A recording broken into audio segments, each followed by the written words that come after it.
Sementara itu, terhitung dari Januari hingga akhir November, realisasi perbaikan RTLH di Kabupaten Kota Sumatera Selatan sudah mencapai 5.550 unit rumah atau sekitar 77,45% dari rencana 7.165 unit RTLH di tahun 2025.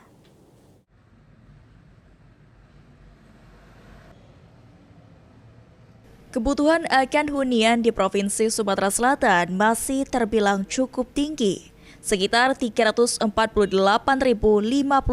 kepala keluarga belum memiliki rumah dan masih terdapat sekitar 495.204 unit rumah dalam kondisi tidak layak huni. Melalui program Bedah Rumah dan program 3 Juta Rumah yang menjadi program prioritas nasional Presiden Prabowo, pemerintah Provinsi Sumatera Selatan menargetkan pada tahun 2025 sebanyak 7.165 unit rumah tidak layak huni atau RTLH dapat dilakukan perbaikan.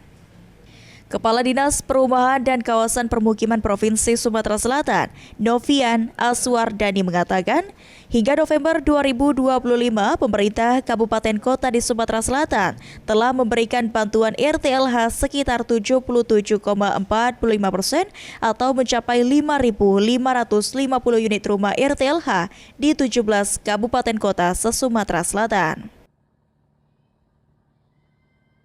Existing hampir 4.000 lebih PBG gratis kepada masyarakat MBR.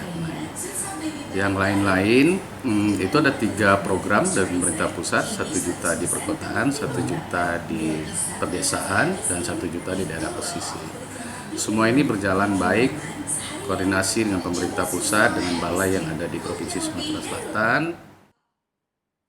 Sementara dari 17 kabupaten kota, backlog perumahan tertinggi di Kota Palembang mencapai 99.389 kepala keluarga belum memiliki rumah dan 36.899 unit rumah masih dalam kondisi tidak layak huni.